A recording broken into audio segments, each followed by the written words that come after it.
Bismillahirrahmanirrahim. Assalamualaikum warahmatullahi wabarakatuh. Alhamdulillah, wassalatu wassalamu ala rasulillah wa ala alihi wa ashabihi wa man tabi'ah, amma ba'd. Allahumma aghnina bil ilmi wa zayyinna bil hilmi wa akrimna bit taqwa wa jammilna bil afiyah.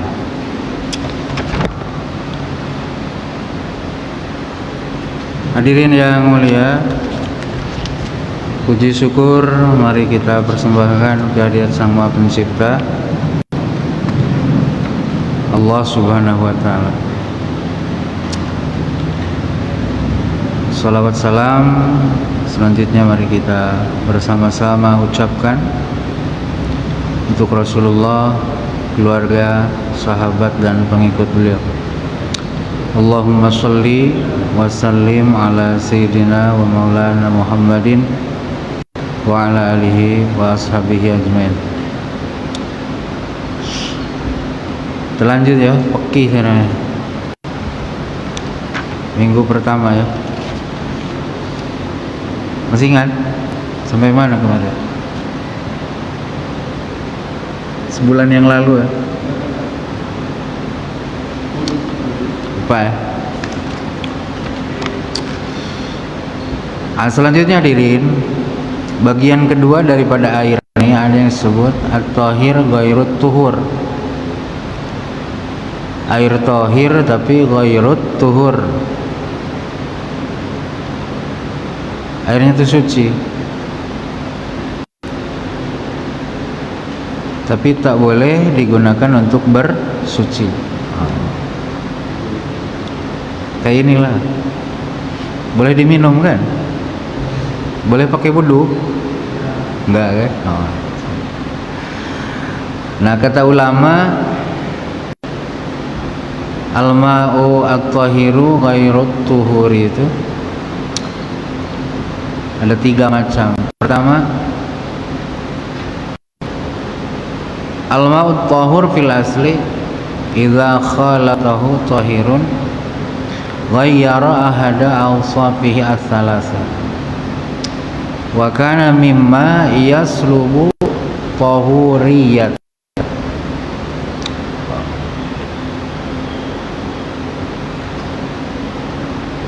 Air yang pada asalnya dia mensucikan, gitu ya. Tetapi karena ada benda lain ini benda suci yang mencampuri air suci mensucikan tersebut, kemudian benda yang mencampuri ini merubah salah satu sifat air. Contoh lah ya, Bapak punya air satu turen air itu yang apa namanya, pinguin, air suci dan mensucikan, air hujan lah misalnya kan, masuk ke dalam, Bapak tampung, terus Bapak campurkan ke dalam air itu tohirun, benda suci. Apa benda suci itu misalnya? Teh. Teh benda suci kan? Kopi, ros, jeruk, kan benda suci. Ghayyara ahada awsafihi. Nah, si benda yang dicampurkan ke air ini merubah salah satu sifat air. Sifat air itu apa? Warna, rasa, aroma. Kalau 1 galon pinguin tuh udah dicampuri kopi 3 kilo gimana? Pahit kan? Nah, rasa berubah. Warna tak bening lagi, hitam. Betul. Nah, kira-kira aja dulu ya, setelah air 1 galon pinguin tuh dicampuri 3 kilo kopi, betul lah? Rubah kan salah satu sifat airnya, bahkan dua-duanya di situ kan. tiga-tiganya boleh jadi, rasanya pahit, warnanya hitam, aromanya jadi aroma kopi dah. Nah, status tohirnya ada, sucinya ada, sehingga karenanya boleh diminum, betul. Tapi dia kehilangan tohuriyah. Kehilangan apa? Tohuriyah. Tohuriyah itu apa? Kemampuan untuk mensucikan kita daripada hadas dan menghilangkan najis. Jadi kalau anak bapak pipis, tak boleh dibersihin pakai air kopi. Gitu. Paham enggak? Tak boleh dibersihin pakai air jeruk. Boleh jandi kan? Hasilnya sama aja. Adalah tak ada bekas. Tapi dia setakat tohir, tidak tohur, gitu loh. Paham ya?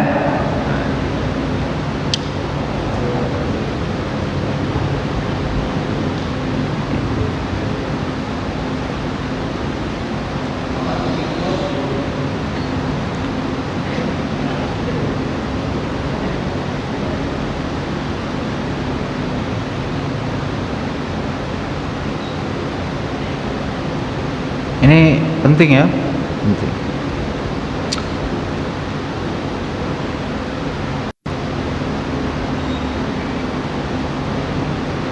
Kalau di dalam Quran kan tak disebutkan kayak gini. Jelas. Quran mah kan hanya menyebutnya apa?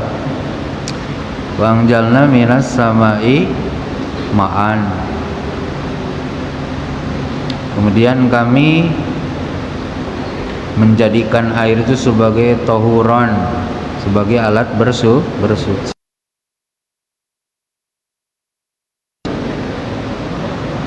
Seluruh air atau ada pembagiannya, kan gitu.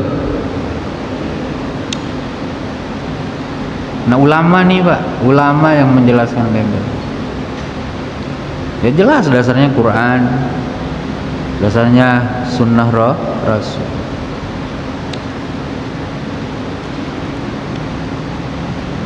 Ini penting ya, penting.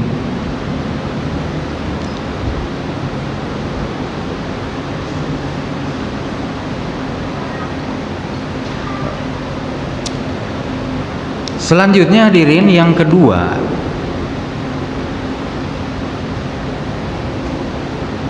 air yang statusnya tohir. Apa tohir itu? Suci.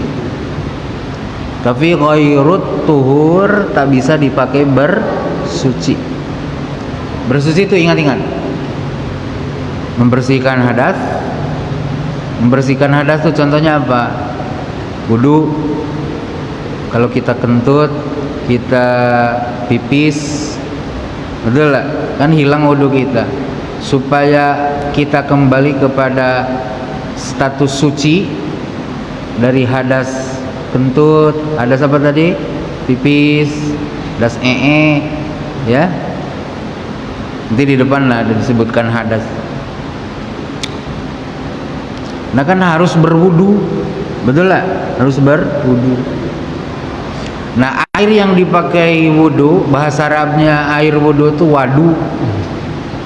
Jadi kalau perbuatannya wudu, kalau airnya wadu.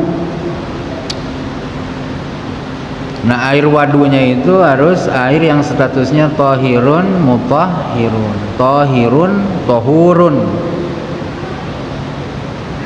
Nah, ini itu kan sudah kemarin. Ya, sekarang yang tohirun tapi ghairut tuhur. Suci tapi tak bisa dipakai bersuci. Yang kedua kata ulama, al-ma'ul qalilu al-musta'malu. Apa? Al-qalilu al-musta'malu, air yang sedikit apa? Air yang sedikit.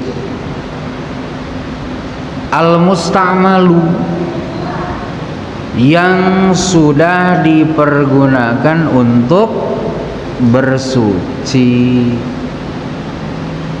Bersuci itu apa tadi? Wudu, mandi. Mandi apa? Mandi besar. Kalau mandi-mandi biasa itu kan bukan menghilangkan hadas. Betul lah. Bapak nak sholat nih, mandi dulu, tak ada hadas, tak ada hubungan badan, tak keluar sperma, tidak head, ya, tidak nipas, mandilah nak sholat kan biar seger. Paham tak? Nah, jadi air sikit yang sudah digunakan untuk bersuci. Paham Pak ya? Nah, permasalahannya sikit itu apa sih? Gitu kan? Sikit itu apa? Sedikit tuh kan ada ukuran, betul lah. Ini menurut Bapak sedikit banyak? Tergantung kan, betul lah. Tergantung. Kalau saya punya satu seloki kecil, ini berarti banyak. Ini sedikit kan? Jadi yang dimaksud sedikit itu apa? Madunal kullataini. Apa? Madunal kullataini. Airnya itu kurang dari 2 kula. Gitu Pak. Airnya itu kurang dari 2 kula. Kulah. Pernah dengar kulah?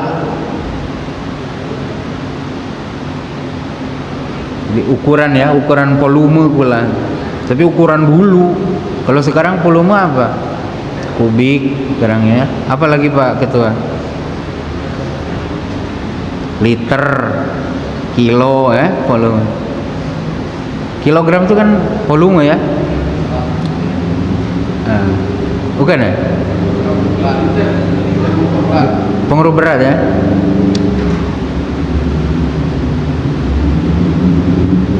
Mili ya.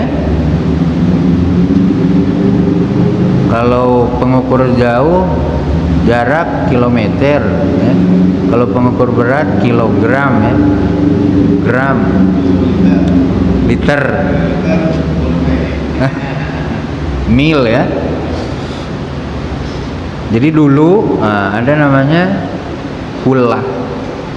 Jadi air sikit itu air yang kurang daripada 2 kula.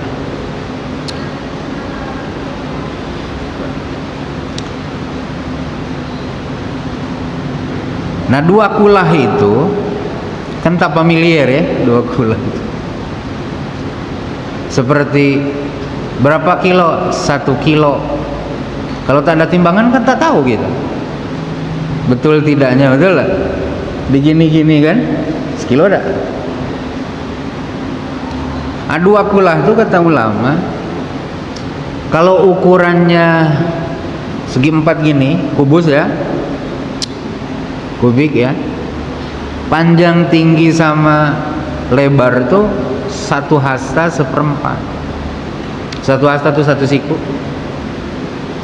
tambah 1/4-nya berarti segini ya. Kan 1 hasta sampai sini kan, tambah 1/4-nya. Kurang lebih 60 ya. 60 cm panjang, 60 cm tinggi, 60 cm lebar. Apa Pak? Tak sampai sekubik. Betul lah.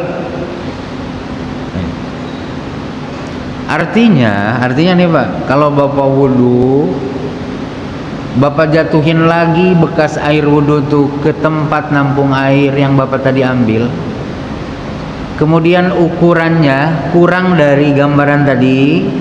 Nah ini air yang nampung bekas wudu Bapak tuh disebutnya al-ma'ul qalil al-musta'mal. Air sedikit yang sudah dipakai bersuci. Paham Pak ya? Air sedikit yang sudah dipakai bersuci.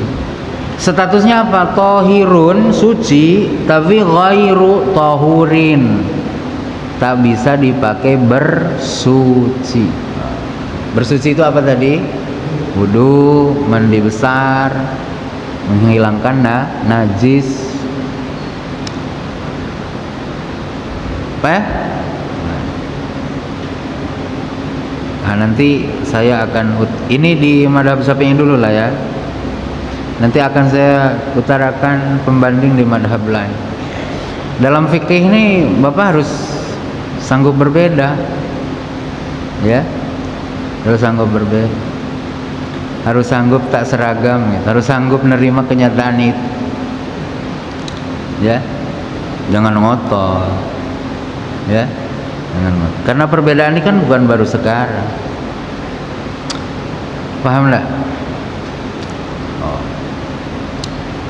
Jadi kalau Bapak mau wudu pakai air 1 aqua berapa nih? Berapa liter nih? Yang tinggi itu berapa? 1 liter. Yang dipakai ini jualan minyak bensin tuh 1,5 liter. Boleh, boleh, tapi jangan dibalikin lagi ke situ gitu. Paham enggak? Nah, misalnya Bapak nak wudu pakai itu, ya sudah tuh yang gini. Paham enggak? Silakan.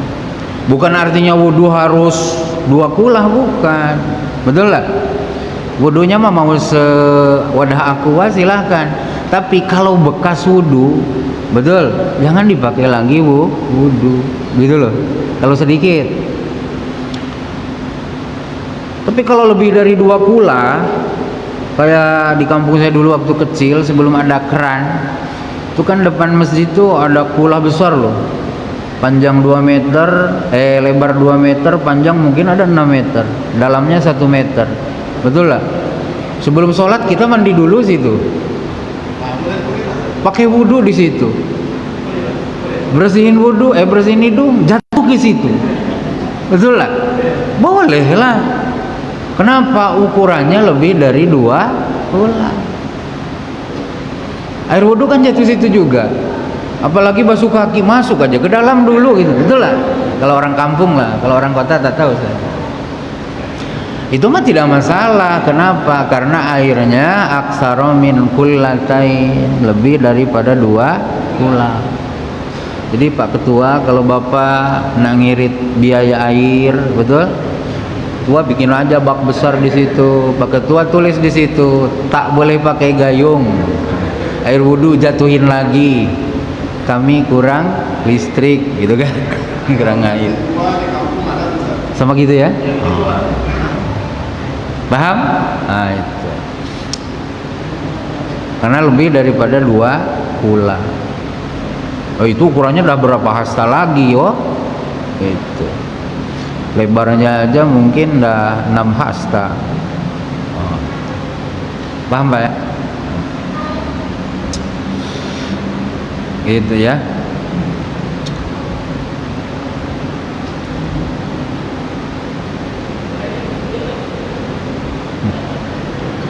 Maka kalau Bapak wudu pakai timbangan, dulu kan pakai timbangan, pakai ember, betul lah. Kita wudu dari ember itu, bekas wudu itu jangan dijatuhin ke situ lagi. Ya, nah ini menurut pendapat di madhab Syafi'i. Madhab Syafi'i ini orang-orang yang manhaj fikihnya itu, manhaj syariatnya itu berkiblat kepada seorang manusia salih bernama Imam Asy-Syafi'i gitu. Boleh tak begitu? Boleh lah, betul lah. Kalau madhab Hanafi, cara bersyariatnya itu ngikutin pemahaman orang salih yang bernama siapa? Imam Hanafi. Tuh, Imam Malik punya madhab Maliki. Murid-muridnya itu cara bersyariatnya itu ngikut alur pikiran beliau. Imam Ahmad madhabnya Hambali. Boleh tak? Saya mah katanya bersyariatnya mau ngikutin pemahaman Syafi'i, boleh tak? Ya harus betul nih, boleh tidak? Boleh ya? Mana dalilnya? Ya, mana dalilnya? Kan katanya tak boleh, harus kembali kepada kitab dan sunnah. Ini mah boro-boro kembali ke kitab dan sunnah, baca Qur'annya belepotan, baca hadis keteteran. Ada produk jadi, karya orang-orang soleh yang gali syariat itu dari Quran dan Sunnah. Boleh tak? Boleh ya. Dalilnya apa boleh? Nah ini dalil pula mentok kita ya. Coba Bapak baca Fatihah. Fatihah. Kita diminta oleh Allah itu apa? Ngadua. Doanya spesial loh, tak boleh dirubah-rubah, harus gitu loh. Ngedoanya pun harus dalam sholat, tak boleh kurang dari 17 kali loh. Apa itu? Doa yang wajib dibaca tiap hari 17 kali loh. Ihdinas siratal mustaqim. Apa Pak? Ihdinas siratal mustaqim. Tunjukkan wahai Allah, Tuhan alam raya yang nyipta alam raya. Tunjukkan wahai Allah atas kami, wahai Tuhan yang maha pengasih dan penyayang. Oh gitu kan? Tunjukkan ke atas kami apa yang minta kita kepada Allah untuk ditunjukin. As-siratal mustaqim. Apa itu artinya as-siratal mustaqim? Jalan yang lurus. Ada di Pinang jalan lurus enggak? Ada. Yang ada di Jawa Pak, sama di Pekanbaru Bangkinang sekarang. Jalan tol namanya. Itu nanti akhir 2021 katanya. Di TV One saya tengok, baru beroperasi sempurna. Lurus katanya tuh, Pekanbaru Bangkinang tuh. Entah betul tidaknya kan lurusnya. Apa itu as-siratal mustaqim tuh? Bukan ya? Jadi apa jalan yang lurus? Petunjuk Allah. Ya Allah, tunjukkan kepada kami petunjukmu gitu ya. Betul lah? Tunjuk. Kata para ulama apa? Dinal Islam. As-siratal mustaqim itu apa? Dinal Islam. Bukan kembali ke sunnah pun harus nengok juga kata ulama kan. Kalau kembali ke Quran langsung, ya Allah tunjukkan kepadamu kami jalan yang lurus, nyari jalan tol nanti. Betul lah. Tetap harus memahami apa kata orang-orang berilmu kan. Nah, kata ulama dinal Islam. Paham Pak? Ya Allah tunjuki kami jalan yang lurus. Sudah terlihat, terbayang oleh Bapak? Terimajinasikan, tergambar apa sih jalan lurus tuh? Berat kan? Nah, maka Allah ngasih keringanan dengan kita. Lihat ayat terakhirnya, dijelasin. Jalan yang lurus tuh lihat oleh kamu, siratal ladzina an'amta 'alaihim. Jalannya orang-orang. Oh. Jalannya orang-orang. Kalau orang Bapak bisa lihat enggak? Bisa lihat? Agama Islam Bapak bisa lihat enggak? Coba jawab nih. Agama Islam Bapak bisa lihat enggak? Coba kapan Bapak lihat agama Islam? Ada di sini agama Islam enggak? Tak ada. Yang ada tuh orang beragama. Awas. Coba Bapak perhatikan. No. Makanya perhatikan firman terakhir itu. Siratal ladzina an'amta 'alaihim. Apa nih? Sulit nih Pak. Sulit nih. Bapak kan tiap hari baca Al-Fatihah. Betul lah? Coba perhatikan. Ya Allah tunjukkan dengan kami jalan yang lurus. Betul lah? Mana sih jalan yang lurus tuh? Siratal ladzina an'amta 'alaihim. jalannya orang-orang yang telah Engkau berikan nikmat ke atas mereka. Jalannya tidak terlihat, tapi orangnya terlihat. Nah, yang kita minta tunjukin itu adalah jalan orang-orang yang telah Allah anugerahkan nikmat. Disitulah kita bisa melihat Shiratal Mustaqim. Jawab oleh Bapak, siapa orang-orang yang telah diberi nikmat oleh Allah yang dimaksud di firman itu? Ayo, Bapak baca surah An-Nisa ayat 59. Kalau di Fathur Rahman 58. Apa itu? Faulaika ma'alladzina an'amallahu alaihim minan nabiyyina was-siddiqina was-suhada'i was-salihina. 4 status. Yang 4 ini punya status, beda statusnya. Ada 4 status yang oleh Allah disebut sebagai alladzina an'amallahu alaihim, orang-orang yang mendapat nikmat. Pertama siapa? An-nabiyyin, para nabi. Bapak masih bisa lihat nabi hari ini? Tak, kalau nabi palsu ada apa? Jadi kalau Bapak lihat lagi nabi, cerminan Shiratal Mustaqim di nabi, nabinya dah tak nampak. Betul lah.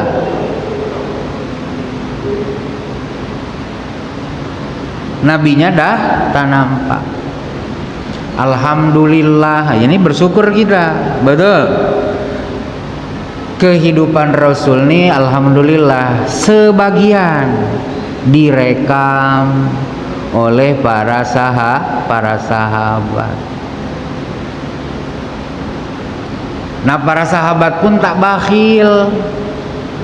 Jalan yang lurus yang pernah mereka lihat dari Nabi itu, betul, dibagi lagi dengan generasi tabi'in namanya. Betul. Tabi'in ini pun tak loke, dia kasih lagi ilmu yang pernah mereka dapat dari sahabat yang pernah bertemu dengan pelaku jalan lurus itu Nabi. Bagi lagi dengan generasi berikutnya, tabi'ut tabi'in. Nah, berarti dah 2 abad tuh. 2 abad tuh 200 tahun, Pak. Paham ya? Kita ke Rasul itu udah berapa abad, Pak? Udah 1400 tahun, berarti udah 14 abad. Jadi kita nengok jalan yang lurus tuh dari siapa? Itu tadi as-syuhada, as-siddiqin, as-syuhada, as-sholihin. Pertanyaan saya, kira-kira kayak Imam Abu Hanifah itu orang soleh dah? Jawab dong. Soleh dah kira-kira? Sholihin dong. Imam Malik sholihin? Sholihin. Imam Asy-Syafi'i? Sholihin. Imam Ahmad bin Hambal? Sholihin amat. Bukan Mang Soleh, bukan RT Soleh, bukan. Awas nih, Bapak harus punya dalil. Kenapa sampean tak kembali ke Quran dan Sunnah aja, kok malah ngikut Syafi'i katanya? Jawabannya itu, Shiratal ladzina an'amta alaihim. Dijelasin oleh An-Nisa ayat 59 apa? Minan nabiyyin was-siddiqin wasyuhada was-sholihin. Kita tidak menjadikan mereka sebagai Arab. Betul lah? Karena kita percaya mereka itu lebih ngerti kepada Quran dan Sunnah ketimbang kita. Daripada gali sendiri sesat, udahlah makan hasil karya orang. Betul lah? Hah? Masuk tak ke logika Bapak? Masuk tidak?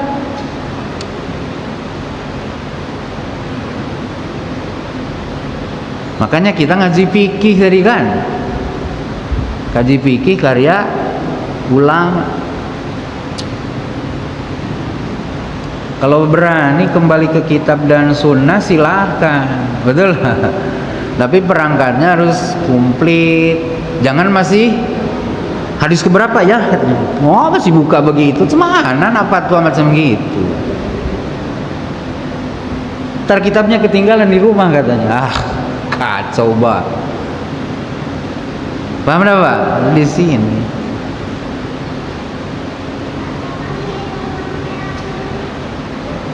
Ada apa ya?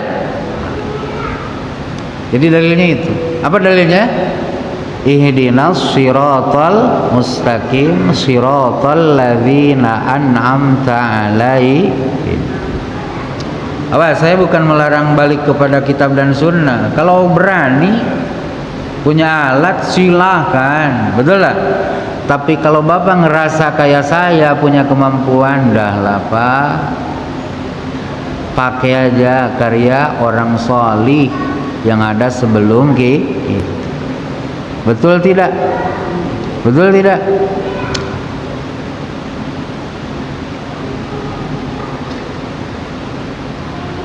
Oke.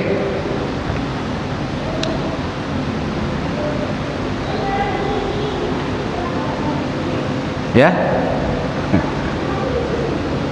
Nyambung enggak? Nyambung enggak? Harus nyambung. Kalau tak nyambung susah, Pak. Ustaz Ali kemana nih? Sepi saya tak ada beliau nih.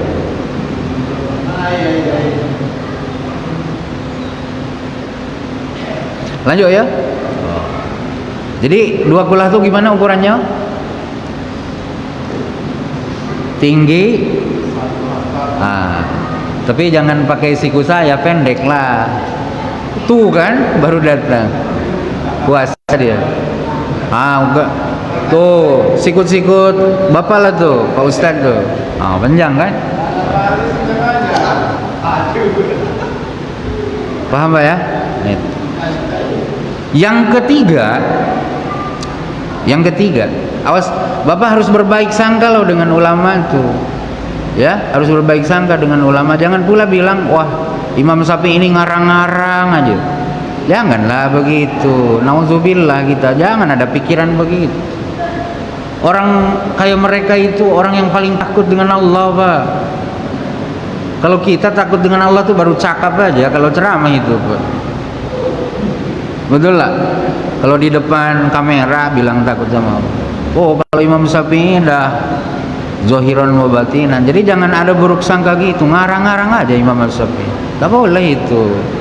Itu kedurhakaan itu. Betul lah, kedurhakaan. Tak cakep. Lanjut ya. Yang ketiga, dalam kategori al-ma'u at-tahiru ghairut tuhur. Air suci tapi tidak mensucikan tuh kategori ketiga ya. Ma akhraja min nabatil ardi bi'ilaj kama'il wardi au bi ghairi kama'il batih. Suci tapi tak boleh dipakai bersuci adalah yang ketiga ya, kategorinya setiap air yang keluar dari tumbuh-tumbuhan baik dengan cara diperas atau disaring. Air kelapa misalnya. Apa Pak? Apa Pak? Tak boleh Pak. Kaya sekaya apapun Bapak. Gitu kan. Nak pamer Pak Ketua nih. Tengok aku beda dengan kalian. Aku lebih makbul dong. Wudunya pakai air kelapa kata. Yang diperas air tebusan. Air tebu. Atau Bapak semangka disaring kan? Di jus disaring airnya. Pakai wudu. Kan air juga dong. Betul lah? Air juga kan? Air juga. Gitu. Tapi kata ulama itu tak boleh dipakai bersuci. Kalau diminum silahkan karena tahir, karena suci kan?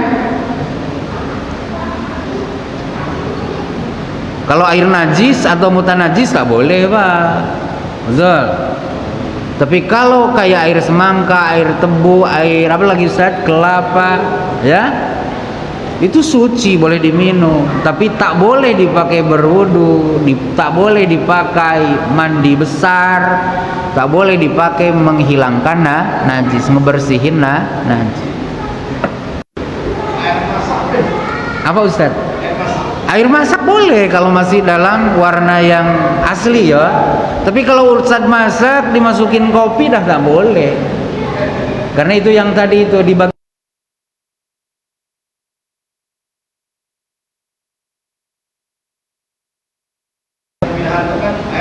Ya. Boleh Ustaz itu. Itu boleh.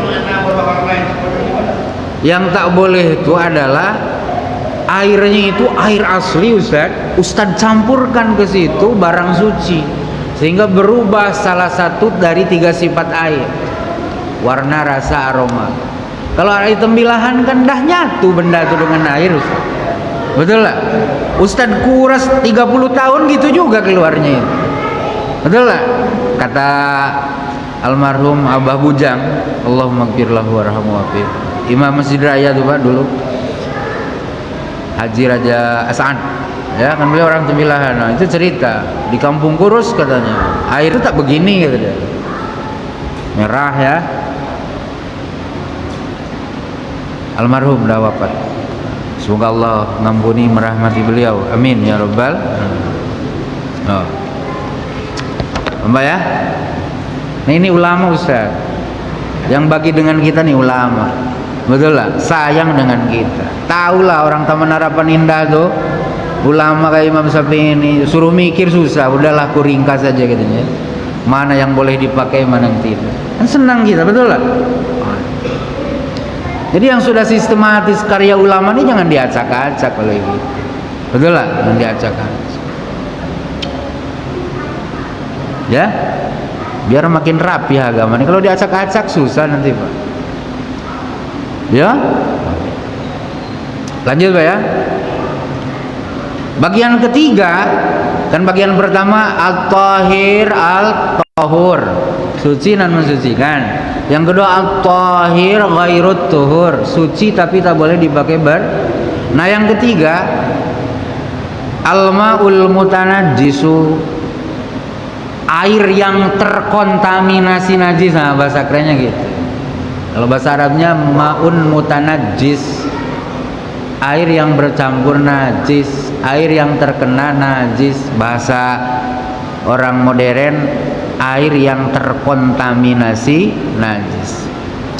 Ini ada 2 macam nih air mutanajjis. Pertama, maka dhahuran fil asli wa halat fihi najasa aw laqathu faghayyarat ahada awsafihi as-salasah qalilan kana aw katsiran. Yang kedua, maka dhahuran fil asli qalilan wa halat bihi najasatun lam taghayyar lam yataghayyar ahada awsafihi. Yang pertama yang termasuk air mutanajis itu begini, airnya status semula suci dan mensucikan, kena najis, airnya banyak loh, lebih dari 2 kulan atau 10 kulan mungkin, banyak, kena najis. Kalau kena najis itu apa? Najis, airnya datang ke najis, kena najis. Kalau laqathu, najisnya datang ke air. Nah, beda kan? Ada najis, air datang, kan gitu. Ada air, najis dilemparkan, kan sama aja, beda redaksi. Setelah terkena najis, berubah salah satu sifat air yang 3 tuh, berefek menimbulkan perubahan. Contohnya bangkai lah ya, bangkai atau apa ya, Hah? Darah. Oh, Ustaz darah nih ya.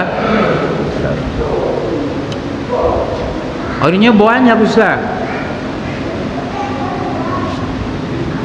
Darah tuh udah dipotong, dimasukin ke apa nama? Ke ember, main lempar, masuk ke sumur tempat apa wudhu kan? Tengok airnya jadi merah, airnya dicium amis. Sekali diminum, pahit ya? Saya belum pernah. Anjir ya?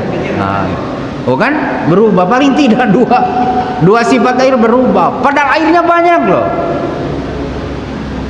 Ini namanya apa? Al-ma'ul mutanajjis. Air yang dah terkontaminasi najis. Itu gambaran pertama loh. Gambaran kedua, ini mutanajjis juga. Airnya sikit. Sikit itu ingat-ingat, kurang dari 2 kula. Paham? Kurang dari 2 kula. Masuk najis ke situ. Anak kita tuh maklum anak kecil. Di situ dicium tak bau, malum lah, nya sikit kan. Airnya tak berubah warna. Betul? Rasanya pun tak berubah.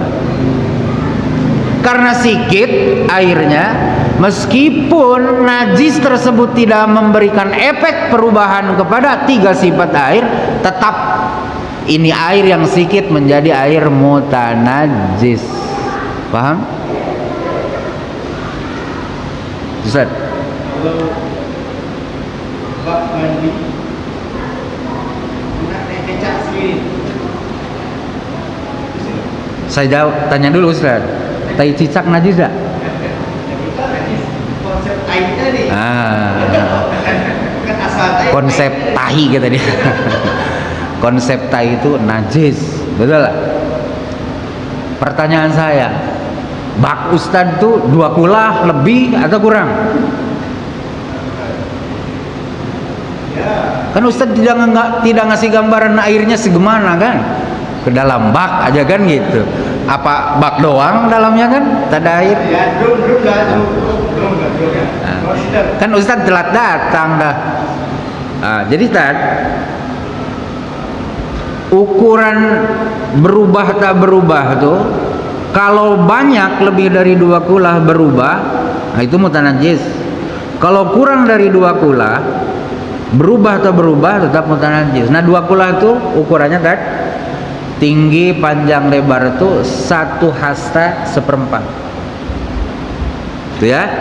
Nah kalau air Ustadz itu segitu volumenya, terkena tai cicak, tak ada perubahan salah satu sifat air, no problem.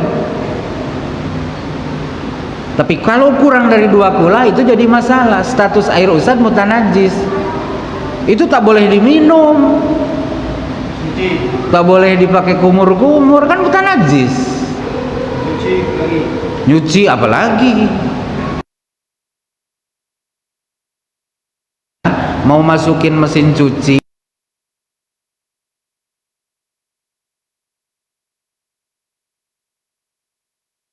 nanti mengkontaminasi yang lain kan? Orang salon beli Mas. Ya tak tahu lah Ustaz. Ustaz nih. Oh yang nampak ya. Ya tak nampak tak masalah lah Ustaz. Kecuali orang tuh ngirim ke laundry jelas-jelas ada kan.